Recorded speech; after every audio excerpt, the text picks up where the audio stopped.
I'm Evan Smith, the CEO of the Texas Tribune. On behalf of my colleagues at the Trib, I want to welcome you to this year's Texas Tribune Festival. Every one of our 11 years in business, the work of our nonprofit newsroom has been critically important, but never more than in 2020. We produce reliable, credible reporting on issues that affect everyday Texans, making them better informed and motivating them to participate civically.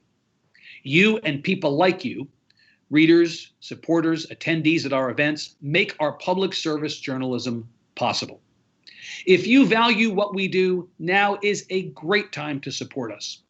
Every dollar you donate, up to $20,000 by September 30th, will be matched by the Lowy Law Firm in Austin, and they'll give another $20,000 to the Central Texas Food Bank. Learn more and contribute today at texastribune.org/give. Now on with the show. I hope you enjoy this conversation, programmed in partnership with our friends at MSNBC, between former director of the National Economic Council, Gary Cohn, and MSNBC anchor, Stephanie Ruhle.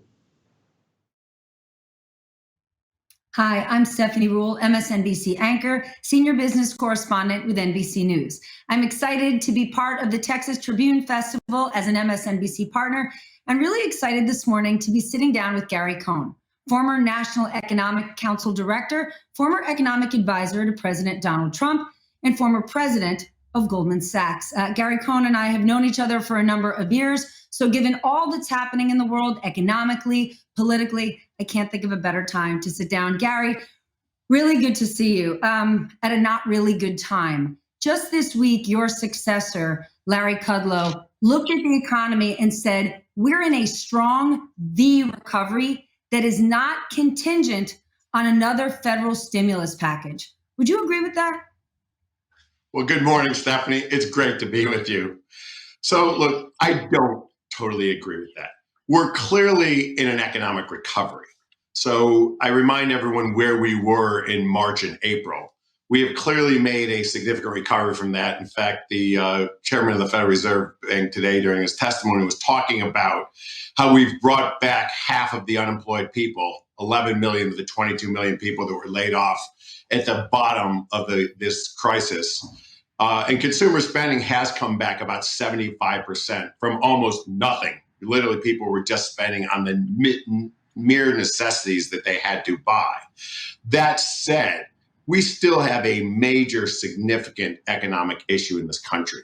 You know, when you look at small and medium-sized businesses, you look at anyone involved in the travel, leisure, hospitality, entertainment industry, they are suffering. And there are tens of millions of people in those industries that are still fighting, you know, literally to find a wage and find a job. And until we find a way to bring that industry back and many other small local businesses, we're not going to be in a huge, strong, deep economic recovery. We have come off the bottom. We are doing a good job. The first round of economic stimulus was important, but I think we are going to need more stimulus, especially for some of our small businesses, to get to the other side. If we don't do that, if people continue to confuse the strong public markets with the economy, do you worry that the way demand is shifting a year from now, our only shopping options are going to be Walmart and Target, and we'll be eating at Olive Garden, while Small Business USA will be gone forever? So, Stephanie, I do. You know, one of the big unintended consequences of what we went through in March, when we shut down the entire economy, and look, I'm not saying that was a bad thing to do. In fact, based on the information and knowledge we had in March, shutting down the economy and asking everyone to stay at home was probably the right thing to do. I don't think we'll ever do it again, but based on that knowledge, it was the right thing to do. But when we did that, we unfortunately picked winners and picked losers, something that the federal government never should do in this country. We decided that the largest companies were going to be allowed to stay open, or were going to be allowed to serve their clients. And in fact, we gave them 100% of market share. So if you take the largest retailers in the United States, whether it be the Amazons or the Walmarts or the Home Depots, we said, look, you sell very essential products. You sell food, you sell prescriptions, you sell medicine. You get to stay open. But in addition to those essential products, they sell every other product that is available on main streets and small retail establishments throughout the United States. We told all those small retail establishments in the United States, you have to shut down because you're non-essential. So we gave the big companies 100% market share. Those small businesses are now finally starting to be able to reopen if and only if they were able to survive this long, literally 5 or 6 months with no ability to earn $1 of revenue, if they had the financial wherewithal, even with PPP, to pay their rent and pay their people. And now they're trying to fight for their market share back from the big companies. The big companies are not going to give that market share back without a fight. And the big companies have enormous pricing power and enormous leverage over those clients. So I am really fearful that it's going to be hard to get small businesses back going in America. And it's not just that I care about small businesses. When you look at our economy, over 50% of jobs happen in the small business community. Our local neighborhoods depend on small businesses, and jobs really come out of small businesses. And I also remind people that every large business in America started as a small business. Well, we've already lost during this 6-month period 100,000 of those small businesses. And to your point, many of those that survived are fighting to live another day, but they're very concerned that they won't make it another 6 months. Given this unintended consequence that you just laid out, what do we need to do now to reverse that? Look, I am a big advocate of another round of fiscal stimulus. And I'm not an advocate of just throwing stimulus everywhere. In the beginning, in the CARES Act, we used a very blunt instrument. And at the time, a blunt instrument was the right instrument. We threw money at everything. We threw money at every part of the economy. We threw money at every place we thought we needed to. Now, 6 months later, we have a much better idea of who needs help and where we need help. At the top of my list would be small businesses. The first place I would spend money is to make sure that we can maintain our small business infrastructure and our small business culture in the United States. The second place would be education. Those are two places that I really think we need to, as a country, we need to spend money, and the money is going to have to come out of the federal government. Do you see either of those things happening or plans for them to happen right now? Well, right now, unfortunately, I don't see plans for anything really happening. Unfortunately, I think that nothing will happen probably until next year. It's unfortunate that Congress is distracted by other issues. You know, right now we've got to fund the government, and we've actually got to keep the government open. We're going to have to go through a Supreme Court nomination. And I think those two things in themselves, plus all the distractions from the elections, not just the presidential election, but many the House members and many of the Senate members are running for re-election. So they're all in their districts campaigning. And I think the campaigning, keeping the government open, those two things are going to take up all of the time, not thinking about the real strength of the economy or the fundamental issue of small businesses and education. Then when you say realistically nothing will happen until next year, is what you're saying nothing will happen unless a different president is installed? Because right now, President Trump gives himself an A as far as coronavirus relief, an A as far as coronavirus response.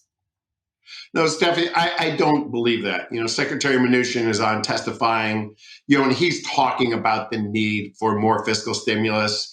If you listen to Chairman Powell, he's talking about, let's err on the side of making sure we throw too much at this. They're both saying something that I agree with. Look, the only place where we're throwing too much is the Fed. What Congress is doing for small business and everyday Americans at this point is bupkis. Look, I agree. Congress needs to get back in the game. They need to throw fiscal stimulus in a pinpointed fashion at this. We don't need to throw it everywhere, but we need to fund small businesses. We need to fund education. We need to fund elections. We need to fund testing. There's certain things that we need to make sure get taken care of. And I think Congress has an obligation to do that. And look, I think everyone's trying to tell them to do that, whether it's the chairman of the Federal Reserve or even the Treasury Secretary has been admitting that they need another round of fiscal stimulus. But the president hasn't, Gary. Doesn't that give you pause in terms of all the things you're outlining that we need? The president talks about coronavirus like it's a thing in the past and talks about the recovery like it's extraordinary. He has said we're rocking and rolling. Look, Stephanie, the reality of the economy is that we still have to get small businesses going. We still have to get the unemployment rate down. Yes, we've made progress. We now have an unemployment rate that is under 10%. Most people would have predicted when they saw the severity of the pandemic in the beginning that we'd still be substantially over 10% unemployment. We're not, but we're not at a level that's sufficient. We still have tens of millions of people in the United States that are unemployed. And so we have to fix the overall problem. There's still a lot of work to do here.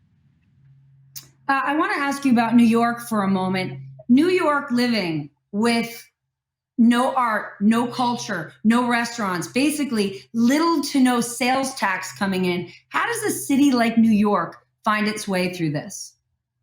Look, it's tough. You know, New York is a not only is it a cultural capital, it's a business capital, it's an entertainment capital, it's a hospitality capital, it's a sports capital.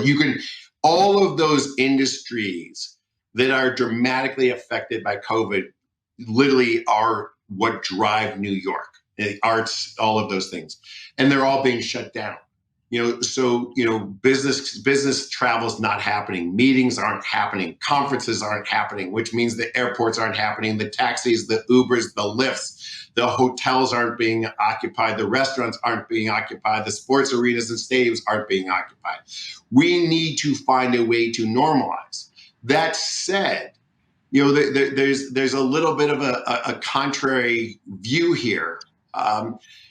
Because we're not collecting sales tax in New York, the natural muscle memory, the natural mindset would be to raise tax rates. And so those that are paying to collect more tax from them.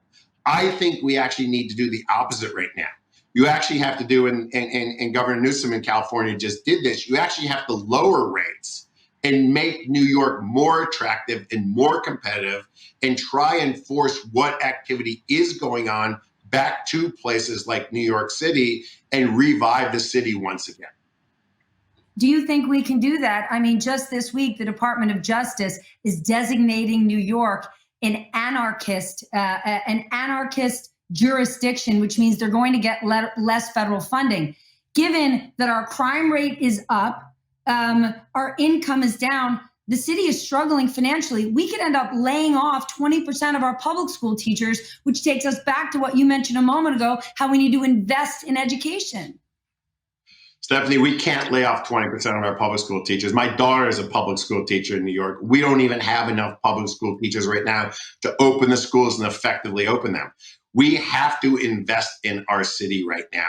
That's what I'm saying. We almost have to do the opposite of what sounds like it's financially rational. We have to make an overinvestment in the city. We have to attract people back to the city. We have to reinvigorate the city. We have to take some short-term pain for some long-term gain. You and I are both very committed to New York. We're going to have to do what's right for the long term in New York. And I very, very, very strongly believe that New York will be back and will be as strong as ever. You and I are both working from home right now, where we all have for the last 6 months. And it's amazing how much we have been able to do.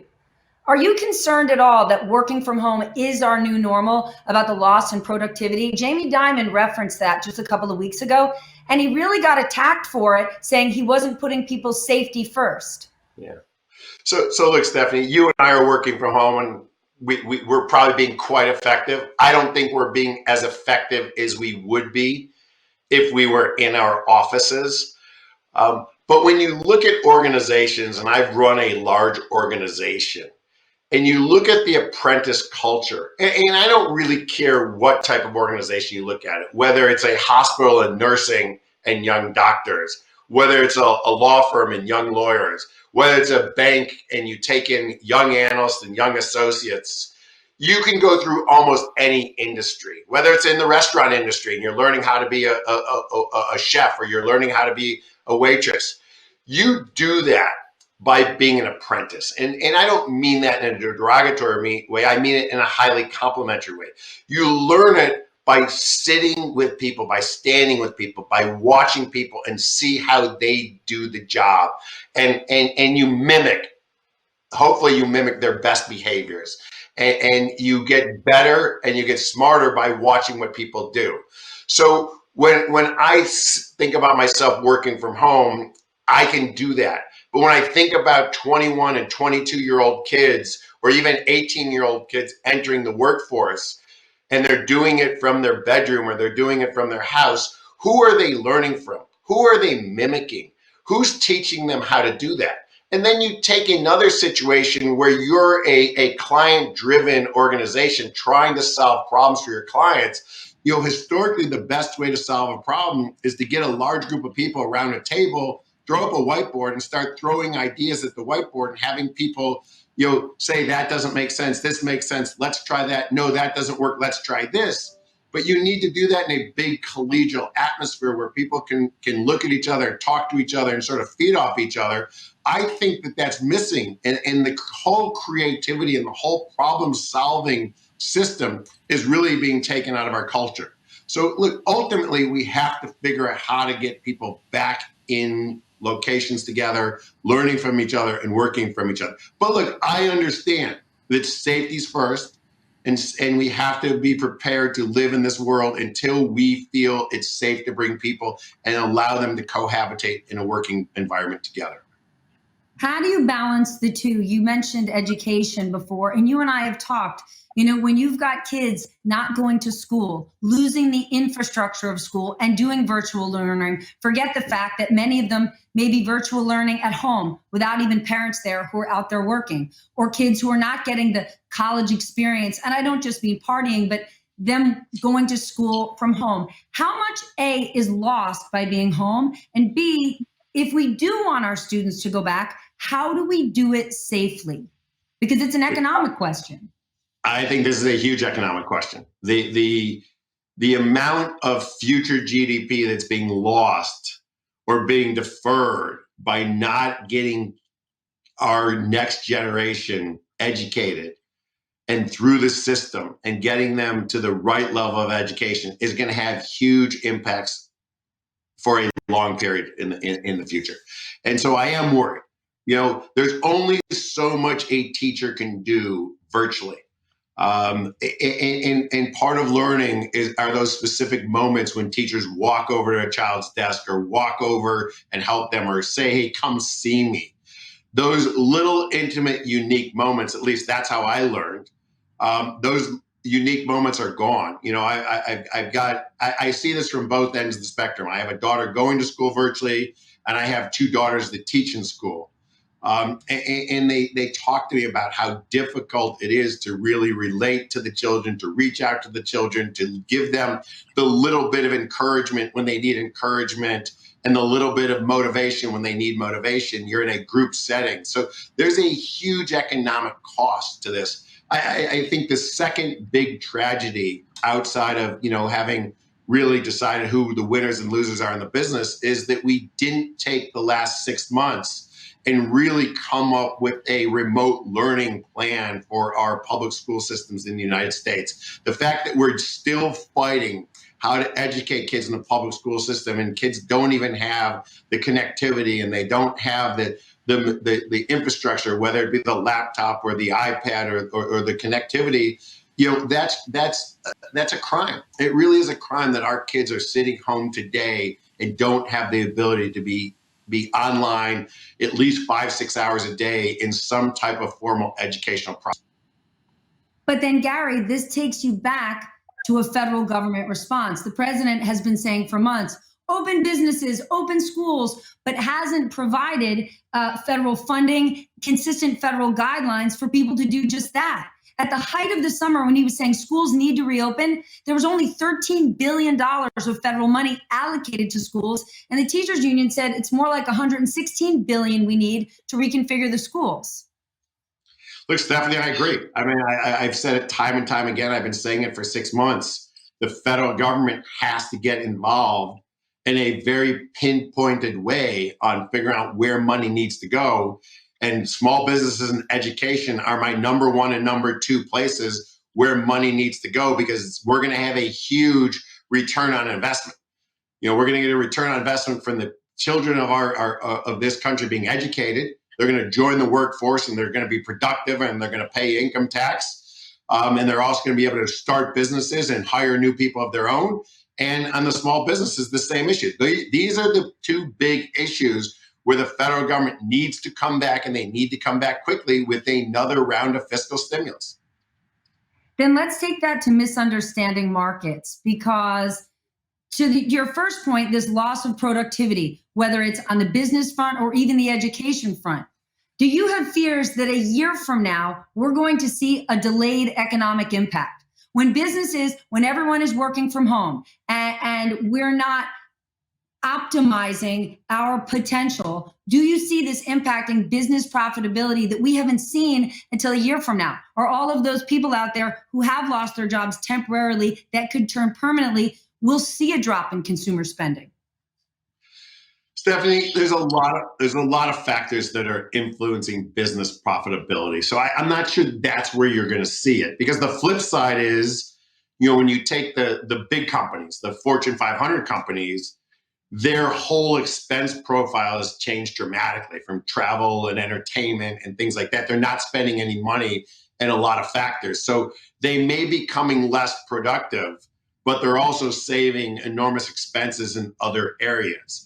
I do believe that this whole education system and the lack of education and the lack of preparedness of this new generation of entrants to the workforce, so kids coming out of school or kids coming, and re-entering the workforce now, we will see the impact of that for the next 5 or 6 years, because they just won't have the training they need to fill the natural voids that will be created. You mentioned Fortune 500 companies, and that obviously takes us to the public markets. At a first glance, people think public markets are doing extraordinarily well. But if you look closer, it's really not all publicly traded companies. It's those behemoths that have oversized influence when we actually look at the markets, the Walmarts, the Microsoft, the Apples, the Googles of the world. So when you actually look at the markets, do you see this as a booming time for the stock market? So, Stephanie, you're completely right. The stock market, remember, it's a market of stocks. And in no time in our history has that been more true. We have a hugely differentiated profile in companies right now in the United States. So the big companies that you and I have been talking about that really gained market share, or almost were given market share because they were deemed essential in this crisis, those companies have thrived. And those are companies that every day are doing better and better, and they're becoming more profitable, and they're gaining more market share, and they continue to do well. And the way that our index system is created in the United States, and it really doesn't matter what index you look at, whether it's the NASDAQ or the S&P or the Dow, each of these indexes is calculated in a way that the bigger companies and the more valuable companies, or the company with the higher share price, has a higher weighting in the index.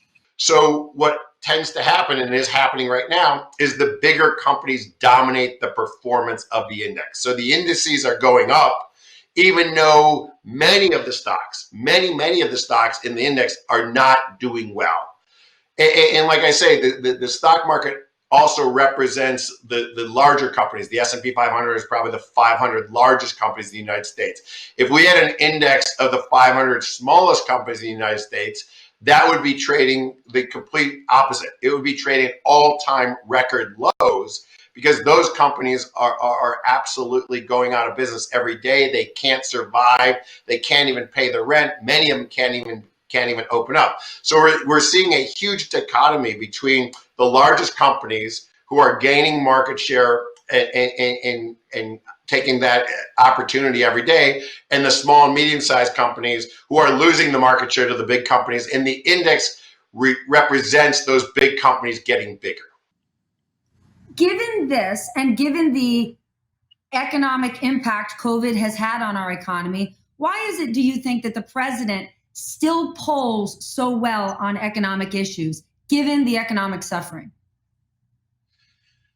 So, look, a lot of people give the president high marks for what he's done on his economic agenda. And look, his economic agenda is interesting in many respects. So there was a bunch of deregulation that was done in the first year, which I think a lot of people approve of. And in fact, I approve of it. You remember, we deregulated the non-systemically important financial institutions in the United States. So we allowed the regional banks and the super regional banks to have less regulation so they could extend more credit and lend more money out. People appreciate the fact that banks can be more active in their neighborhood.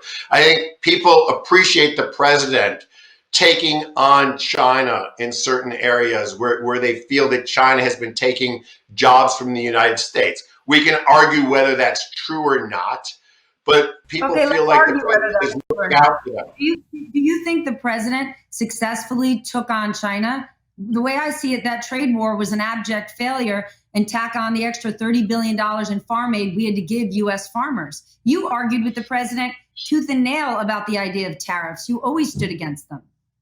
So, Stephanie, there's no doubt where I stand on the China issue. I am a free trader, and I think the American consumer is the huge beneficiary of free trade, and we should enjoy importing cheap goods from China, because when we import cheap goods from China, we have more disposable income to buy services that are completely manufactured here in the United States. So it is a windfall for the consumer in both what they buy and then what they can buy that's manufactured here in the United States. And I've always said, if we could build or manufacture those goods here in the United States as cheaply as they could in China, we would do that. The American entrepreneurial spirit is alive and well. And if someone thought they could displace the China imports, they would. Look, the president has always used China as a way to talk about injustice. I'm not sure China is the right answer, but it is what he has used to talk about the loss of jobs. I think those loss of jobs in many areas come from automation. They come from other areas, but that line seems to resonate with people when you're talking about how the president polls on economic data. Okay, but what you're talking about is what the president says and how he influences people. In terms of policy, the policy that I want to know if you approve of is Joe Biden's Build Back Better plan, where if a company were to manufacture here, they get a tax credit. And for those who are sending businesses offshore, they'd get a tax penalty. How do you feel about that policy? Well, we had looked at this when we rewrote the tax code in 2017. We had looked at this. It's a border adjusted tax is basically what this is. Not a new a new or novel concept. We obviously want companies to manufacture here in the United States, but again, it's a complicated issue that can't be solved in a soundbite. You have to think of all the additional costs of manufacturing here in the United States. And then ultimately we pass those costs on to the consumer here in the United States. So is the consumer in the United States better off buying a domestically manufactured product that could cost substantially more than an imported product? Then they can't buy services that we know are manufactured here in the United States. So they can't go out to a restaurant when restaurants reopen. They don't go to the dry cleaners. They don't go to the stores in their local neighborhood. And they don't spend the money on other areas that we know drive jobs and drive job creation here in the United States. Remember, pre-COVID, we were at 3.5% unemployment. We were basically what people called full employment. So we were not having a problem creating jobs and creating a job market in the United States.